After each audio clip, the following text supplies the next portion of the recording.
और तो वहां की जेल में बंद 8 भारतीय आजाद हैं और उनमें से 7 वतन वापस लौट आए हैं। बिल्कुल। और सजा के ऐलान के देखिए 3.5 महीने में भारत ने अपने 8 नागरिकों को न सिर्फ फांसी की सजा से मुक्ति दिलाई बल्कि उन्हें वापस लेकर भी आई है। और ऐसे में देखिए जो दुबई में मुलाकात हुई थी प्रधानमंत्री नरेंद्र मोदी की कतर के अमीर के साथ, वो रंग लाई है। वापस इंडिया पहुंचे हैं सेफ एंड साउंड। ये तो लेटेस्ट और definitely honourable prime minister Shri Modi को धन्यवाद करना चाहेंगे कि उनके पर्सनल इंटरवेंशन से ये पॉसिबल हुआ। Without the intervention of prime minister Modi it won't be, आज हम आपके सामने खड़े नहीं हो रहे होते अगर इंटरवेंशन नहीं होता at that level, highest level. ये वाले दिन का हम बहुत दिनों से वेट कर रहे थे और प्राइम मिनिस्टर मोदी और उनका पर्सनल इंटरवेंशन, उनका इंटरेक्शन, और एक और मौका लेना चाहता हूँ कि थैंक करूँगा एमीर को कतर के, जिनके उनके इंटरेक्शन के कारण आज हम यहाँ खड़े हैं, जिस दिन का हमें बहुत बेसब्री से इंतजार। We have waited almost 18 months to be back in India.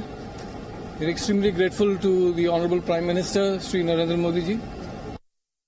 जानकारी के साथ हमारे संवाददाता प्रणय उपाध्याय हमारे साथ जुड़े हुए हैं। प्रणय, इस तरह के मामले बेहद संवेदनशील होते हैं और इस संवेदनशील मामले में प्रधानमंत्री नरेंद्र मोदी के बिना इंटरवेंशन के ये मुमकिन नहीं था। ये वो भारतीय भी मान रहे हैं जो वापस भारत लौट आए हैं। स्वाभाविक रूप से जी, अगर आप देखें प्रधानमंत्री मोदी ने जिस तरीके से इस पूरे मामले को हैंडल किया है, आप देखें कि इस मामले के अंदर विदेश मंत्रालय और प्रधानमंत्री कार्यालय लगातार पहले दिन से अगस्त 2022 में इनकी गिरफ्तारी के बाद से संपर्क में थे।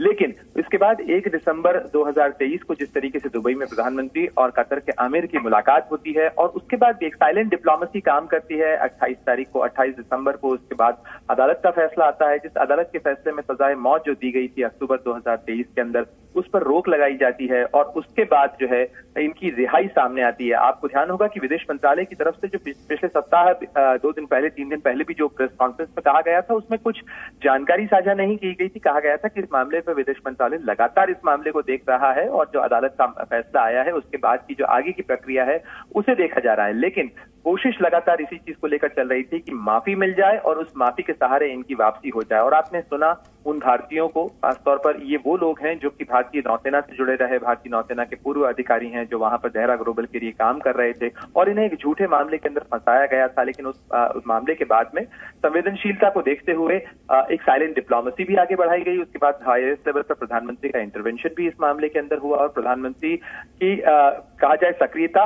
और उसके बाद इस मामले की हैंडलिंग के चलते ये लोग वापस आ सके। प्रणय, कुल मिलाकर ये कहा जा सकता है बिना प्रधानमंत्री नरेंद्र मोदी के ये संभव नहीं था और देखिए वो कर दिखाया प्रधानमंत्री नरेंद्र मोदी ने, जिसकी उम्मीद किसी को भी नहीं थी। बहुत बहुत शुक्रिया आपका हमारे साथ जुड़ने के लिए। जी न्यूज़।